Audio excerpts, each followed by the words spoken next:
Well, good morning to everyone at the fire hall and the warehouse, our friends up in Churchill. We're looking forward to coming up there and joining you on the VBS. Good morning to everybody on live stream. We know that some of you right now are sitting on your dock at your cabin. Some of you are in another country. Some of you are just having coffee at home, and we want to welcome you to our teaching time. And, of course, everybody here at the factory, great to see you out this long weekend. So Hal David, he was on his way to his office in Manhattan in 1962. And a thought struck him. Now, some of you here in 1962, and you kind of have this, sort of romanticized, sublime picture of what the 60s were. Well, let me remind you that they were difficult times. They were not so romantic and sublime. The United States was overcommitted to a war in Vietnam that it could not win. JFK had been elected president in 1960, but then he instantly became embroiled in the Bay of Pigs fiasco and the Cuban Missile Crisis. In 1961, President Kennedy actually went on TV. Imagine this happening today. He went on TV and he says, listen, nuclear war is coming. All of you families need to build your own bomb shelter in order to be safe. And so people were building bomb shelters to protect themselves from nuclear war. At the same month, the Russians created and exploded the largest bomb ever to be exploded in human history, 50 megaton hydrogen bomb.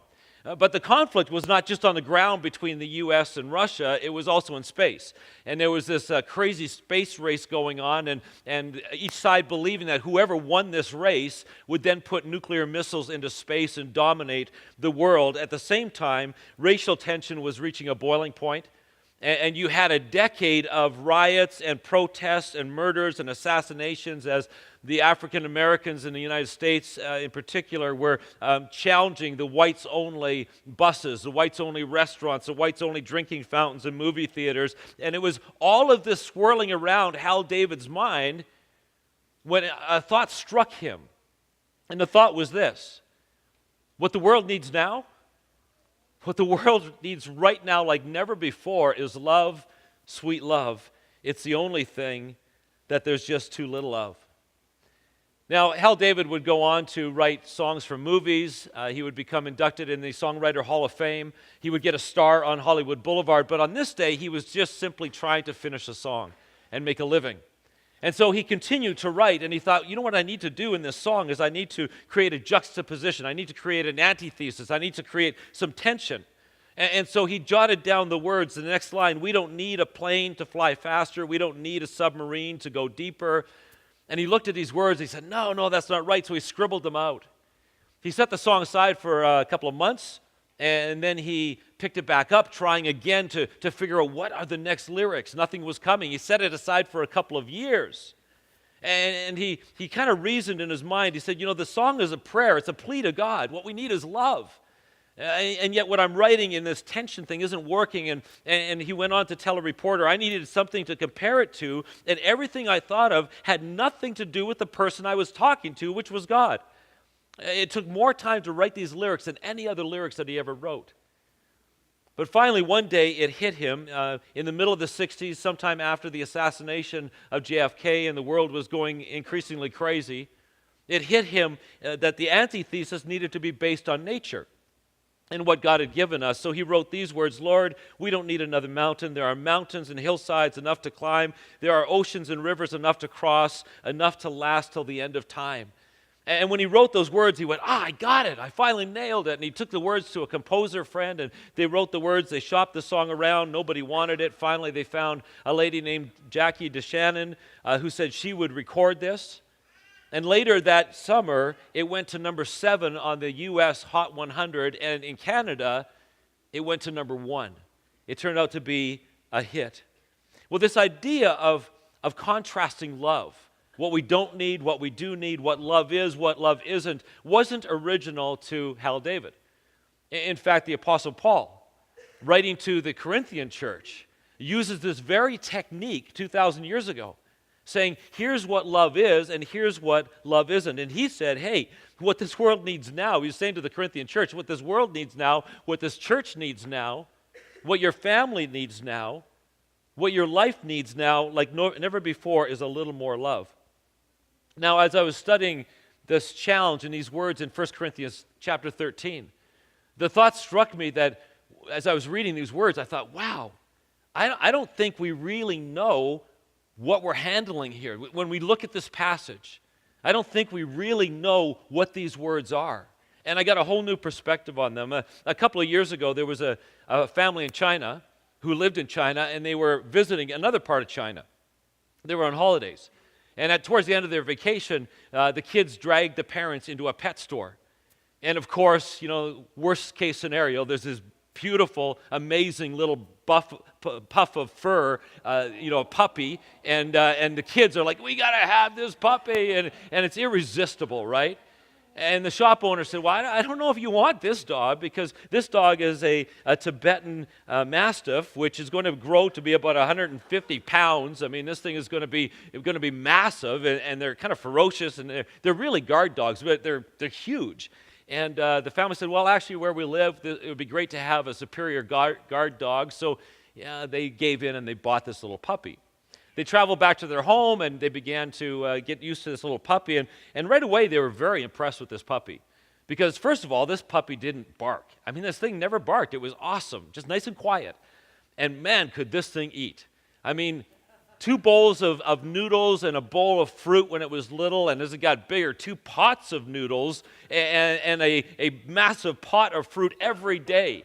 And this thing was just growing and growing, and they thought, wow, this is pretty incredible. Now, they expected this dog, because these dogs get to be 150 to 180 pounds, they expected this dog to get really big. But when it broke 200 pounds, they started kind of looking at it and going, well, this thing's getting a little too big. And when it broke 250, they were starting to whisper to one another, there's something wrong with our dog. And when it stood up on its hind legs and started walking on its hind legs, they said, oh my goodness, this is not a dog, this is a bear. It was an Asiatic black bear, a rare Asiatic black bear, and they didn't even realize. I mean, talk about a bizarre case of mistaken identity. Well, I think as we take this passage in 1 Corinthians chapter 13, I think we have a bizarre case of mistaken identity with this passage. Because most of us think that this passage is a cute, fluffy little poem, all sentimental and romantic, best suited for where? Weddings. That's probably the only place you've really ever seen this passage is read at a wedding. Most of us think that it's primarily written for weddings. However, I want to tell you that this passage has a mistaken identity. And this is not a cute, fluffy, sentimental little passage about love. This is a gritty, growling bear of a passage that was meant to challenge the Corinthians. You see, the Corinthians were in a place where they were pretty messed up. This is not a whimsical expose on love. This is a gritty correction for a church. The Corinthian church had lots of conflict in it. It had lots of conspiracy going on. And this was a corrective letter to a dysfunctional church. That's what this was.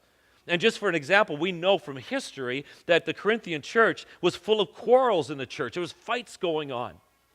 There was marriages that were blowing up and breaking up. There were people in the church who were suing one another. They had this warped perspective on sexuality, and they had all sorts of messed up ideas on that, and they were feeling the pressure of moral compromise from the metropolis of a city that they lived in. And on top of all of that, they had these distorted perspectives on what it meant to be spiritual. And so Paul is writing, and he's writing all this corrective. I mean, he's kind of getting the claws out. I mean, he's being this bear, and he's ripping these fluffy notions of love right apart. And he's saying, listen, this here is not a passage primarily meant for a wedding. This passage has everything to do with every relationship you'll ever live, and certainly marriage, but it's not meant to be contained in a wedding. This is for everyday life. And so I want to read this passage for you, and I want to warn you that Paul he was not holding a pink feather-tipped pen when he wrote these words. Instead, they are very gritty and they're very challenging. So let's begin to dig in, and if you're ready to face the bear, let's take a look at this. 1 Corinthians chapter 13, verse 1. Look, if I could speak all the languages on earth and of angels, but didn't love others, I would only be a noisy gong or a clanging cymbal. If I had the gift of prophecy, and if I understood all of God's secrets and his secret plans and possessed all knowledge, And if I had such faith that I could move mountains but did not love others, I would be nothing. If I gave everything I had for the poor and even sacrificed my body, I could boast about it. But if I didn't love others, I would have gained nothing. Using the power of contrast, Paul is saying, this is what love is, and this is what love isn't. And if I was all of this but didn't have love, I'd be nothing. What he's doing is he's confronting the Corinthians by calling out what the Corinthians value most. You've seen at the Olympics, they have those 3 tiers, for the award ceremony. And he's picking on the first tier of the award podium. He's saying, this is the stuff you put on that first tier. He's walking over to the trophy case, and they have pedestals, and they have these trophies in the trophy case. And he's saying, that's what you have on the top of the pedestal. And he says, if you think on the top of that pedestal, if you think speaking in a miraculous language that you have never learned, but somehow you're able to pray it or speak it, if you think that is so amazing and that's the top of the podium, that's the biggest trophy, let me tell you, God himself could touch your tongue so that you could speak languages you never learned. You could speak every language of the world. You could be that able to speak languages, and if you did not have love, you would be nothing. Then he goes on to pick on prophecy. And he says, you could be the wisest, the most knowledgeable person. You could know the very plans and secrets of God. And you could have so much faith that you could move a mountain with your mind and with your thoughts and with your faith. But if you did not have love, you're a zero. You really have no value. You're a nothing, he says. He's being dramatic. I once heard a testimony of a businessman. I was at a conference, and this businessman got up and told a story of how his business had been failing. He was doing really poor in his business. And so one day he gave his business to God. And he said after that, his business became, he became a multimillionaire. And he said, but instead of tithing 10% off of what I was making and living off of 90%, he did something I'd never heard of before. He called it reverse tithing. He said, me and my wife, we live off of 10% and we give 90% away. And we all went, wow, that's pretty incredible. Paul says you could be that guy, or you could even go further and you could give 100% of what you make and what you own, and you could give your body and sacrifice your body for a cause. However, if you do not love, it counts for nothing. What is Paul doing? He's walking over to the trophy case, and he's opening it up, and he's looking at these trophies that they have set up as number one, and he's just unceremoniously knocking them over. He's just knocking this one over, he's knocking that one over, he's just bumping these things over, they're crashing down, and he's saying, if you haven't figured out what true love is and how to truly love people, then you have missed the point of life. Pretty strong language, isn't it? Now listen, before you go feeling sorry for the Corinthians for even a minute, don't feel sorry for them, because Paul is coming for you right now, and he's coming for me. He's walking up to our lives right now, and he's saying, okay, you know what? On the podium in your trophy case might not be speaking in other languages. It might not be prophecy. It might not be, kind of ridiculous amounts of philanthropy and giving things away. But in your trophy case, maybe what you hold up is you're the top salesperson in your company. And he's saying, so what? So you're the top salesperson in your company. So you're the star player on the team. So you're the best at Marco Polo on the playground, and nobody can beat you. So you're the student with the best grade. So you got the biggest house. So people think you're a success. So you've been married 38 years. So you go to a big church. So you pray an hour a day and you've memorized the first 5 books of the Bible. So what? If you don't understand love and if you don't love others, all of that counts for nothing. Because love is supreme. Love is the only thing that deserves to be at the top of the podium and the trophy case. Now, love is one of those ooey gooey, honey sweet, everywhere, means everything, means nothing at the same time words, right? So I can imagine the Corinthians sitting there receiving this letter and going, hang on, time out. What are we talking about? What is love, really? Which love are you talking about, Paul? Are you talking about, that elusive feeling and emotion I get? Are you talking about the butterflies in my heart? Are you talking about desire, infatuation, emotion? Are you talking about affection? Is that what we're talking about? Are you talking about mysterious, romantic, sentimental love, a lovely love? It's nice if you can get it. Is that what you're talking about, Paul? And as if hearing their challenge and knowing that they would be challenging his definition, Paul now goes into defining what love is. And let me tell you again, he's not writing it with a pink feather pen at a wedding. I mean, this is one of the most powerful and concrete definitions of love the world has ever seen. In fact, he uses 65 well-chosen words cemented together to create this enduring monument of what love is. And I want us to read these words and remember, most of the times we hear them, we're distracted by a bride in a beautiful dress and a guy in a tux and very romantic setting. I want you to take that out of that setting and apply it to your life right now, because these are the words that he says. This is what Paul says, his definition. Love is patient. Love is patient and kind. Love is not jealous or boastful or proud or rude. It does not demand its own way. It is not irritable, and it keeps no record of being wronged. It does not rejoice about injustice, but rejoices whenever the truth wins out. Love never gives up, never loses faith, is always hopeful, and endures through every circumstance.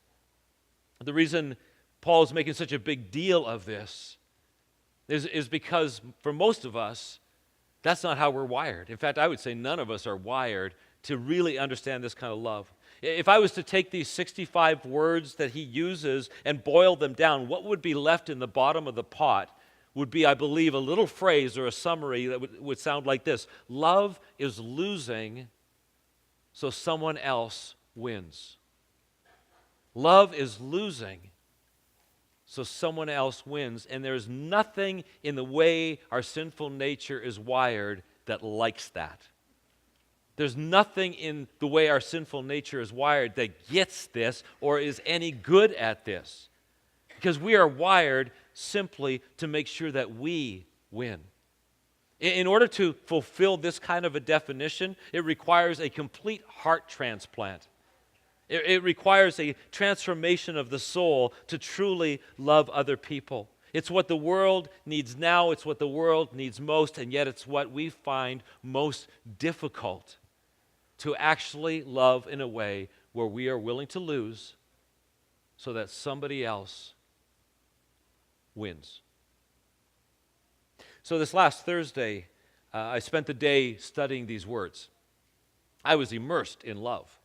And I drove home, and I drove in the driveway, and I got out of my truck, and the first thing that I saw was my 5 prized sunflowers that I had planted in a pot from seed in 3 pots, and they were now growing beautifully. And my eye caught them, and they were all drooped. I mean, the leaves were just drooping down. They were all withering, and it was looking so incredibly sad, and I think I heard them say, "Water. Water, I just need water." Now, that morning, before I went to work, I said to Carolyn, "I'm going to go out and water the plants." And lovingly, she said, "Oh, no, don't worry. You go to work, and I'll take care of that." And when I got home, obviously, she hadn't. Now, what you don't understand is that we had company coming over that night, 2 couples that had never been to our house for a barbecue. And these people were going to come on the yard and drive in our driveway, and the first thing they were going to see were my 5 prized dying sunflowers, and I was embarrassed. So I walked in the house. Now, having studied love all day, I knew that I could not walk in the house and go, "What the heck? How come you didn't water my plants?" So I took a completely different tact. I walked in the house and said, "Hey, sweetheart, I'm home. How was your day?" Obviously, it was too busy to water my plants. Just kind of probing a little bit there, And I think Carolyn's response was something like, "Oh, don't be so dramatic. Go out and water them and they'll perk back up." Well, that didn't feel very good. And before I could get my shoes on to go outside and water them, she said, oh, by the way, I hope you don't mind, but I went grocery shopping and I bought chicken for barbecuing tonight, so you're going to barbecue chicken, but I had to get bone-in chicken because the other stuff was just too expensive today. Now, she knows I hate bone-in chicken, and so I said, you got to be kidding me. We have company coming over that has never been here before, and we're going to serve them bone-in chicken? Like, are you kidding? And so I stomped outside, I watered my plants, and I jumped on my lawn tractor where I do some of my best thinking, and the thought struck me, I am such an idiot, along with the rest of the human race. But faced with the tiniest of challenges to set my wife up to win, I couldn't do it. I couldn't. I wanted my stupid sunflowers and 3 dead chickens and my company's impression of me and their experience. I wanted all of that stuff to win more than I wanted her to win. As I was driving around on my lawn tractor, I think over the roar of the tractor, I might have heard, God say, do you really love her? You say it all the time. You always say, I love you, I love you, I love you. And I felt like God was saying, no, you don't. You don't have the first idea of what true love is. And as it turned out, before the company even came, the sunflowers were all smiling and leaves were perky, and we had some of the best barbecue chicken we've ever had. I mean, it was no big deal, but I made such a big deal about nothing because that's what we do when we don't understand. Love is losing so someone else wins. Let's go over this real quick. Kids, you can fill this in. Adults, you can fill this in because you probably need this as well. Love is patient. Love is losing the urge to rush or control or dominate or force or manipulate so that someone else wins. Love is patient. Love is kind. Love is losing the urge to pay back or teach a lesson or put a jab in or dominate. Love is losing the urge to serve yourself so that you serve someone else. Love is not jealous or boastful or proud or rude. Love regularly loses the race on purpose. Love throws the race so the other person wins. Love would never think of relishing in their own win at the loss of someone else. And when someone else is pulling ahead in the race, love stops and just cheers them on and just says, you go, you go, you go far ahead of me, you go further than I could ever go. When someone is pulling ahead, they cheer them on. Love does not dominate the conversation. Some of us need to hear this. Love does not set up the conversation so that they look good and dominates the conversation so they can tell their stories. Rather, love sets the other person up and asks really great questions so they can tell their story. Love does not grab the spotlight. Love gets behind the spotlight and turns the spotlight to shine on somebody else. And love loves to be behind the spotlight instead of in front of it. Love does not demand its own way. Love doesn't have to be right all the time. Love is okay being wrong or letting the other person being right. True love has no problem putting a knife in the back of their own good ideas so that somebody else's ideas get chosen and is successful. Love is losing its own way so that another person will gain. Heard a story of a peasant farmer who grew this enormous carrot. It was the juiciest, biggest, most prize-winning, amazing carrot. And his first thought was, who deserves this carrot? There was nobody that deserves this carrot like my king. And so he managed to arrange a hearing with the king, and he walked in with this beautiful carrot, and he said, King, I need to let you know. You don't know me, but I love you. I honor you. I'm loyal to you. And when I saw this prize-winning carrot, the first thing I thought is, I need to give this to my king because I love my king that much. And the king was so moved. And so he brought his stable hand over and he whispered to him, and a few moments later, the stable hand walked in with the king's own beautiful black stallion. And the king said, Sir, your gesture has moved me so much. I want to return the favor by giving you my black stallion. And the peasant walked away with his black stallion. Well, there was a nobleman standing nearby who saw all this going on and thought, oh my goodness, all he gave him was a carrot. And look what he got. This is amazing. So he went out and found a farmer that had a prize pumpkin. I mean, it was massive. It took 6 guys to load it on a cart, and he got it onto the cart, and he managed to arrange a hearing with the king, and he wheeled it into the king and said, "King, I need to let you know that I love you so much, and I'm so loyal to you, and I just think you're the best, and I want to honor you. I want to give you my prize pumpkin." And the king said, "Well, thank you very much," and then indicated that the next person could come in. And the nobleman didn't move, and when the nobleman didn't move, the king looked into his eyes and said, "Oh, you were here yesterday. Let me explain this for you. That peasant yesterday gave me a carrot because he loved me so much. Today, you were trying to give yourself a horse because you love yourself so much." How many times do we think we're giving somebody a carrot, but really what we're trying to do is give ourselves a horse? Love is tricky. Our hearts are deceitful. How many times do we do a gesture of love, but really we have our hands out going, "Okay, now it's your turn. Give me something bigger and better." Love does not demand its own way. When you say the words, "I love you," is this the kind of love that you're speaking of? Is this what you're talking about? Or are you rather talking about a sentimental, emotional thing that you love somebody when the feeling is right and when they're giving things? Love is an action-packed decision to strategically lose so somebody else wins. Paul isn't finished yet. He says love is not irritable. Love is a shock absorber. It doesn't feel every bump in the road. Love is not irritable. Love keeps no record of wrong. Do you know what the best way to win an argument is? Best way to win an argument is to call in the arsenal, to dial in the coordinates, to aim for the heart, and to bring up all the things that person has done wrong in the past, and just fire. You did this and you did this. You are guaranteed to win the fight if you can bring the heavy artillery of their past failures into the fight. And Paul says that's not love.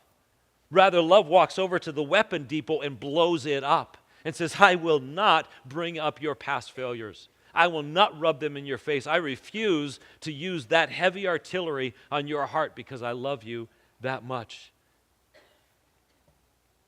Paul goes on and he caps it off by saying this: "It does not rejoice about injustice, but rejoices whenever the truth wins out. Love never gives up, never loses faith. It always hopes and endures through every circumstance. Love does not only lose so that others will win, love fights so that others will flourish. Love goes to battle so that the other person will flourish." And if you're sitting there going, "Holy mackerel, if that's the definition of love, I don't know that I've ever loved anybody." And that very well might be true. But I don't want you to get bummed out or discouraged by that. Instead, I want you to take up the challenge. I want you to take up the challenge to love like this, to from this day forward, to begin to love like this, to feel the burn of what it's like to lose, or to put yourself in a place where you're not in the spotlight so that somebody else can be in the spotlight, to go to battle with your own ego and pride and arrogance and need for recognition and need for affirmation, so that you fight so that the other person flourishes. Now, you might be thinking, wow, if I was to love like that, that would revolutionize my marriage for those of you who are married. That would revolutionize my family, my immediate family, my extended family. That could absolutely revolutionize my friendships. And you're right. If we could love like this, it would absolutely revolutionize your relationships. But in case you think that is the scope of what the Bible talks about love, I would be doing you a great disservice if I left you thinking that that's the scope of love. And so we need to listen to Jesus just for a few moments, and I want you to track with me as I read Luke chapter 10. And Jesus is standing there, and a lawyer comes, and this lawyer rises up in the crowd to try and test Jesus. And listen to what he says. He says, "Teacher, what should I do to inherit eternal life?" And Jesus replies, "Well, what does the law of Moses say? How do you read it?" The man thought for a second, and he answered, "Well, you must love the Lord your God with all your heart and all your soul and all your strength and all your mind, and love your neighbor as yourself." "Right," Jesus says. "Bingo, you got it. Do this and you will live." But the man knew that he wasn't doing this. And so he wanted to justify his actions, so he asked Jesus, "Oh, and who exactly is my neighbor?" And Jesus replied by telling him a story. A Jewish man was traveling from Jerusalem down to Jericho and was attacked by bandits. They stripped him of his clothes, beat him up, and left him half dead beside the road. By chance, a priest came along, but when he saw the man lying there, he crossed to the other side of the road and passed right on by him. A temple assistant walked over and looked at him lying there, but he also passed to the other side. Then stop right there. I think the lawyer by this point is probably thinking, yeah, I know where this story's going. It's pretty obvious. You know, Jesus, first you talk about the priest, who is like the top of the religious elite, and he's not loving on the beaten man, and he's not loving him like he should. And then Jesus, you kind of take it down a notch, and you talk about the temple assistant, and he should also love this man, but you know, this fellow Jew, but he's not loving him either. He's not serving him. And I know where you're going with this. Now you're going to go down another notch, and you're going to talk about the Jewish shopkeeper or the Jewish carpenter or maybe even the despised Jewish tax collector. And you're going to talk about how he was the one, he was the hero who went and did this great act of kindness. And your point is going to be that the religious elite don't do what they're supposed to do, but the common man is the hero. And the lawyer must have been thinking, I know where you're going with this. And yet what Jesus does is Jesus absolutely throws this lawyer a curveball. I mean, he just drops the bomb. This lawyer, I can imagine him, when he heard the next words, was staggering. He was probably disoriented because this did not make any sense. Jesus said this, then not a Jewish man, but a despised Samaritan came along. And when he saw the man, he felt compassion for him. Going over to him, the Samaritan soothed his wounds with olive oil and wine and bandaged them. Then he put the man on his own donkey and took him to an inn where he took care of him. The next day he handed the innkeeper 2 silver coins, telling him, take care of this man. If his bill runs higher than this, I'll pay. I'll lose so that he wins. I'll pay the next time I'm here. And then he tells this man to go and be like that. Jesus is concluding his definition of love that loses so that someone else wins and who your neighbor is by mentioning the Samaritan man. Now, the reason that this was outrageous, it doesn't mean anything to us, right? We hear, Samaritan guy came along, the good Samaritan, big deal, who cares? Right? But to this Jewish lawyer, this was shocking. This was outrageous. This was unthinkable that Jesus would set a Samaritan up to be the hero, because this is one people group that the Jews despised. They had history with these people. They looked at the Samaritans, given the opportunity to take a shortcut across Samaritan territory. A Jewish person would walk days around the Samaritan territory just so they didn't have to put foot in the Samaritan territory. And to the Jews of that time, Samaritans were traitors. They were ignorant. They were superstitious. They were spiritually off track. They were half-breed sellouts who were obviously outside of God's favor and outside of God's mercy. The Jews of Jesus' day despised Samaritans. So the audacity of Jesus to set a Samaritan up as the hero of the story was absolutely outrageous. And to feel the full visceral impact of what Jesus was saying, I want you to swap out the name Samaritan for a person that you would not want to hang around, or maybe you would even despise. You say, no, that's not me. I don't despise anybody. Really? Really? Swap out the word Samaritan for skinhead or neo-Nazi. Swap out the word Samaritan for, I don't know, maybe an opioid drug dealer in downtown Winnipeg that has just sold tainted drugs and 4 people have died. Swap out the word Samaritan for a racist blogger in Manitoba. Swap out the word Samaritan for an ISIS sympathizer, for a Canadian who actually signs up and manages to, go across the world and fight for ISIS, blowing up churches. You don't despise anybody, really? This is the shock of that's what Jesus was saying. That's the feel that he would have had. This is shocking. Why would Jesus do that? What was Jesus' point? What was Jesus saying? Simply this: don't fall into the trap of loving only those who are in your tribe. That was the point of this. Jesus demands that we look beyond our tribal membership labels to love people regardless of what tribe they are in. And by setting up the Samaritan as the hero, Jesus was saying, look, the Samaritan man who lived his whole life under the disdain and the suspicion and the scorn and the racist taunts and the sneers of the Jews, who should have looked at that Jewish man and said, you are my enemy, you have done me wrong, you have been against me my whole life. You've been racist and unfair to me. He should have done that, but he didn't. Rather, he went over and he broke out of the safety of his own tribe to serve this injured man. All over the web these days, there's this catchy little graphic. It says, find your tribe and love them hard. It's inspiring, right?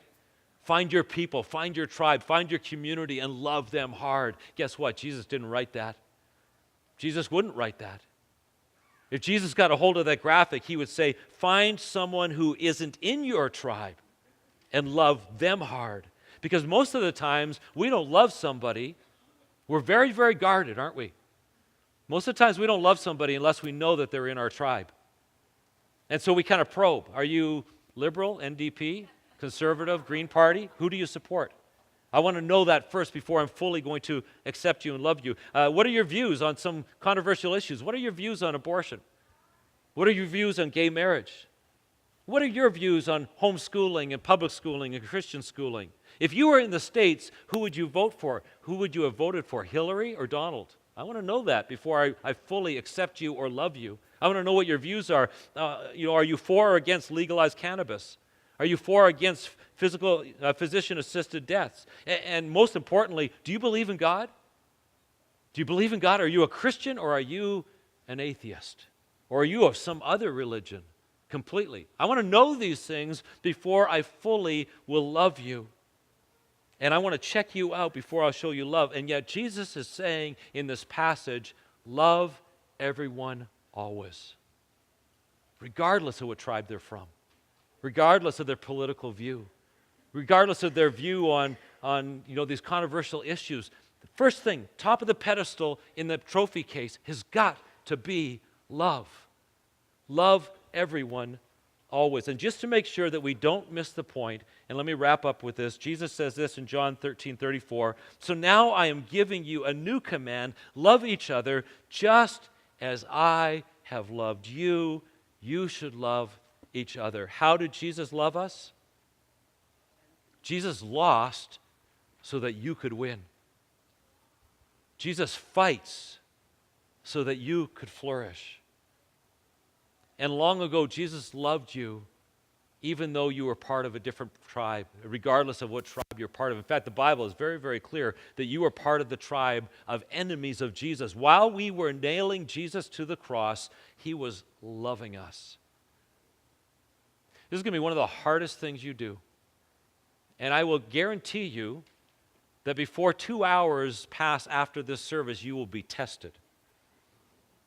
You're going to come up with your first test. Are you going to shine the spotlight on you or on somebody else? Are you going to set the conversation up so you can tell your story, or are you going to ask a good question so that you can hear somebody else's story? When somebody else is moving ahead, further ahead than you, are you going to cheer them on, or are you going to get jealous? Are you going to be willing to lose so that somebody else wins? Will you fight so that someone else flourishes? And will you love anybody, always, regardless of what tribe they're part of? You now have your marching orders. What this world needs now, more than anything, is love. This kind of love. Let's pray. Heavenly Father, thank you for your word. We love your word. We love the profound impact as your Holy Spirit joins your words and you impact our lives. But it's one thing to sit here and go, oh, that makes sense, and I want to be that kind of person. Now, the toughest challenge comes where we need to put this into practice. And we're going to fail miserably in the next 24 hours. But I pray that we will be aware and that we will learn and we will exercise and we'll begin to feel the burn of losing so that somebody else wins, of loving everybody always. God, thanks for this time together. I pray that you give every person that's a part of this teaching just a fantastic rest of their weekend. In Jesus' name, amen.